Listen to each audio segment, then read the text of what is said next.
আসসালামু আলাইকুম সবাইকে। আজকের রেসিপি কাঁচা আমের বার্মিজ আচার। রোদে দেওয়ার ঝামেলা ছাড়া ঝটপট এই আচারটা তৈরি করে নেওয়া যায় আর খেতেও অনেক টেস্টি হয়। এখানে 1 কেজি আম নিয়েছি আর আমের খোসাটা ছাড়িয়ে মাঝ বরাবর কেটে এরকম পাতলা করে স্লাইস করে নিব। এমন টাইপের আম নিতে হবে বার্মিজ আচারের জন্য যাতে আটিটা একটু শক্ত হয়। আমের স্লাইসটা ঠিক এরকম করে কেটে নিয়েছি। আমগুলো স্লাইস করে নেওয়া হয়ে গেছে আর এই আমের মধ্যে 1.5 কাপ পরিমাণ চিনি দিয়ে দিচ্ছি আর দিয়ে দিচ্ছি 2 চা চামচ সিরকা।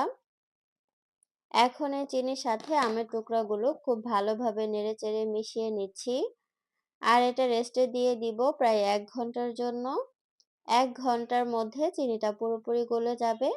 1 ঘন্টা পর চিনিটা এরকম গলে গেছে আর আমের মধ্যে এরকম পানি উঠে এসেছে। এখন এটা চুলায় বসিয়ে দিচ্ছি। মাঝারি আঁচে জাল করে নিতে হবে।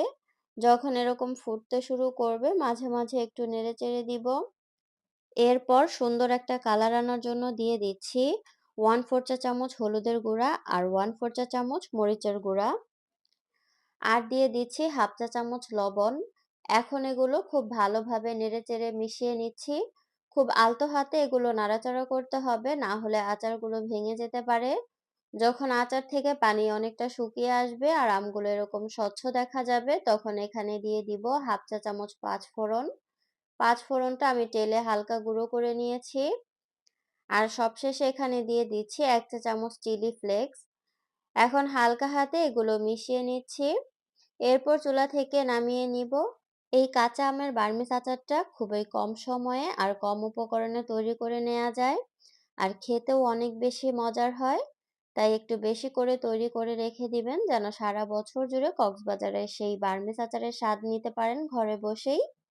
রেসিপিটি ভালো লাগলে ভিডিওতে লাইক দিয়ে কমেন্ট করে জানাবেন।